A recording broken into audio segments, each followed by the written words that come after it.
Hey everyone, welcome back to Shop Life. Hope you guys are enjoying your day.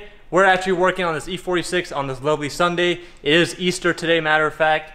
Just trying to finish this car up for a customer since they got to take it to work tomorrow. But yeah, we're doing a bunch of stuff on here. But before we get into the whole vlog, make sure you're subscribed to the Shop Life family. Make sure you're subscribed and a member. Oh my god, bro. Make sure you're subscribed to become a part of the Shop Life family. There you go. Anyways, this is what it's looking like right now. Yeah, so I'm just cleaning up. I already vacuumed all the major dirt off of here. The CCV was completely failed, which is why there's so much oil everywhere. I already vacuumed, like I said, all of the major dirt. Most of this is just oil. So I'm just cleaning it up with some brake cleaner, making sure we don't have any dirt falling into the actual intake, on any of the valves or whatnot. So, and if that's a quick tip, if anybody's doing anything like this and you do get something like, you know, some dirt or anything that falls in, as long as the valve is closed and there's just dirt sitting on top, just get like a vacuum, put some like duct tape on it to a straw or a couple of straws, and that way you can get in there and suck out any dirt that's on there. Usually, I mean, that usually never happens because I always try to make sure I vacuum before I pull the manifold off, and I vacuum again as soon as the manifold's off. That way no dirt gets in. And if you're gonna have it open for a while, just cover everything up, put some lint-free rags in there or something, just so you don't have nothing falling in there.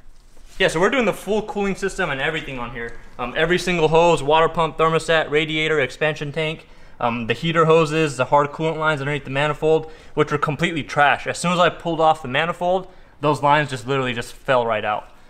So yeah. That's the way to do it. Yes, it sure is. All right, so I guess I'm about to clean the throttle body and the idle control valve.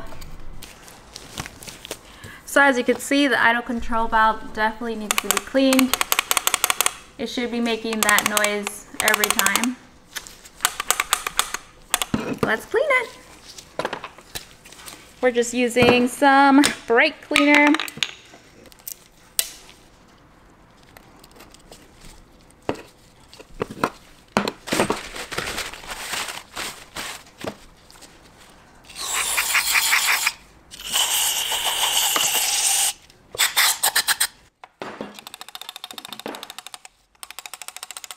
Getting much better.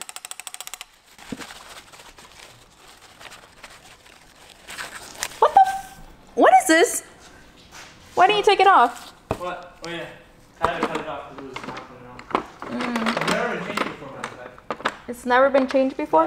The throttle or intake loop on the throttle body has never been changed. It's crazy.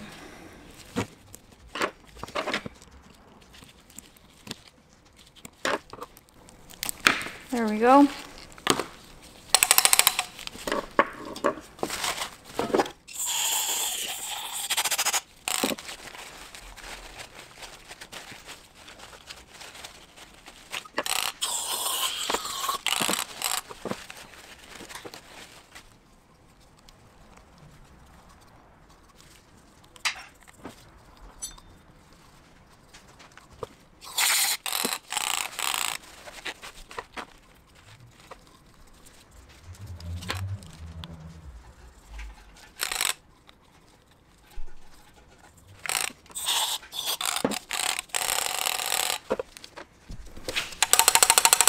Much better now.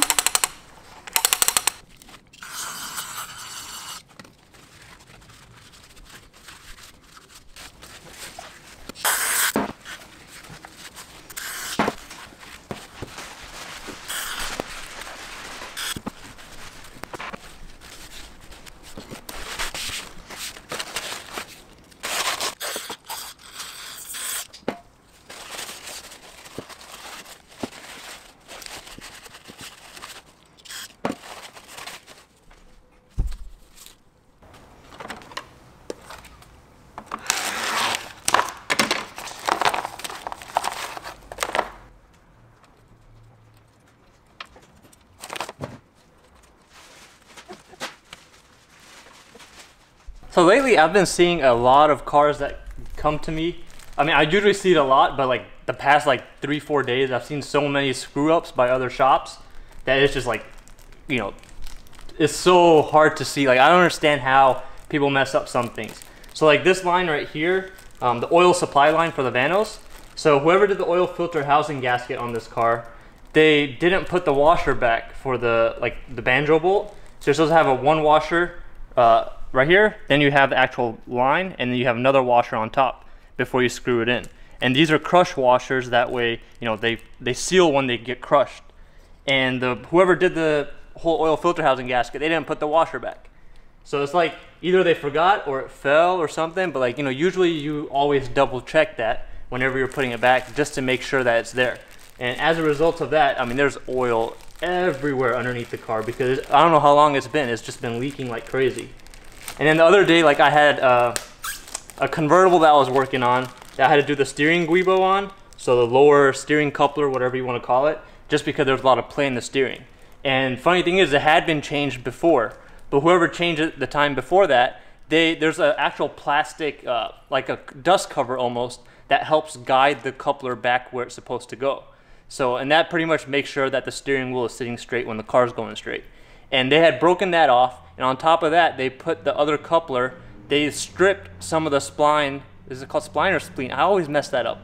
But some of the spline shaft, they messed up some of the actual splines. So I don't know how they managed to do that either, because like once it goes in, you just have to keep pushing it, put a little bit of lubricant on it, but they messed that up too. It's they crazy. also put the wrong gasket for the transmission. Oh yeah. So like the actual transmission pan, they used the wrong gasket for that. They stripped the fill bolt on the transmission. So I mean, they did change the transmission fluid before, but they used the wrong type of socket for the transmission fill bolt. Instead of a hex socket or Allen key, they used a Torx 45. So they pretty much just stripped that when they were tightening it down. Oh man, the things you see. So here's that banjo bolt, and you can clearly see when there's a washer on this side, and then when there's a washer on this side. Even with the intake manifold on, if you just shine a flashlight from like this gap right here, you should still be able to see both of those. And usually when you're doing the oil filter housing, I mean, you can just take this line off with it and just unhook it from right here. That way it's easier to see when you put the washers back on and everything. So I mean, that's usually what I do if we're not changing the line. But chances are, almost always, I always change this line too, because usually it's leaking by now. And they also forgot to put this nut back on for this engine hook. And they also put this harness behind this, which is not supposed to go there, but I mean, it's not too big of a deal because it's actually holding it in place so it doesn't flop around this way. But it's not supposed to go behind that hook. What do you want to tell them the worst thing we ever found in the car? Which one? Which one? The dead... Oh, there was a dead, was it a squirrel or a rat or something? Just sitting on the plastic tray. And that's partly because, I mean, the car was parked for a little while. So that's not like anybody else's fault. It's just something got in there and it was just cooking in there for a while. And it actually did smell really bad. I mean, like we had it in the shop for like the first day before I worked on it. And I was like, this thing really stinks. Yep. Oh, I actually still have the video clip of when we recorded it. So I'll insert it here, but warning, the footage is graphic.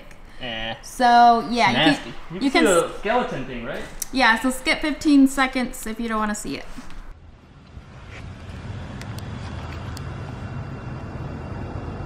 Nasty. But yeah, it was crazy. He was like, babe, there's a butterfly nest in here. And I'm like, what? A butterfly? Bird's nest, not a butterfly nest. No, you told me butterfly. Because I remember I thought it was weird. I was like, there's no way. You told me butterfly. I don't even know butterflies have nests. They don't. Okay, maybe you said bird. Bird's nest. Yeah, I didn't believe it.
I just found the nut that goes on that engine hook. It was like stuck.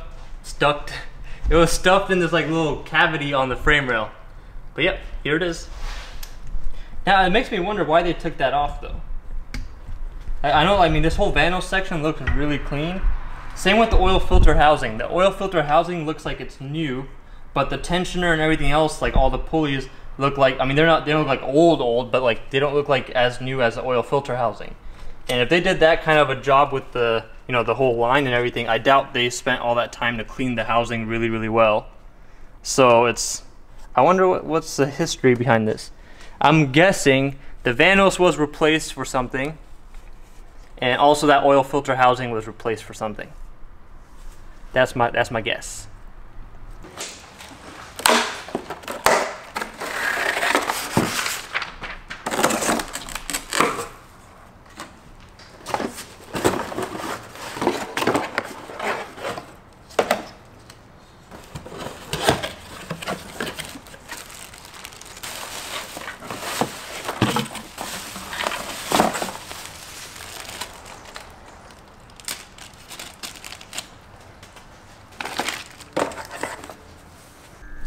So he's been working on this car. It's dark outside now. What I've been doing is washing the wagon. All I have left is just drying it, and that's it. But yeah, super tired.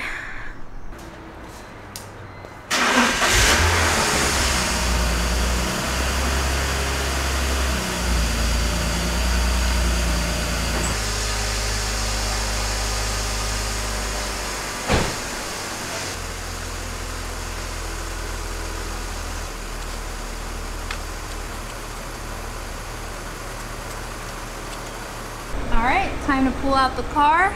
Sounds good. Yeah, it still needs some stuff though, like engine mounts, transmission mounts, steering, like the tie rod ends, all that. But for the most part, like as far as mechanically, it should be good now. There shouldn't be any more coolant leaks and no more vacuum leaks, which is always good. But I'm about to take it for a test drive, make sure everything else is fine. The interior looks good. Oh yeah. Well, I just got finished erasing all the adaptations, clear any fault codes or anything like that. But besides that, this car is ready to go. But anyways, that's it for this video. Hope you guys enjoyed it. Make sure you click subscribe, put the little bell notification so that way whenever we upload, you guys get notified. Go check out all of our other social media and the other main channels and all that. You guys know what it is. Thanks for watching. We'll see you guys in the next video.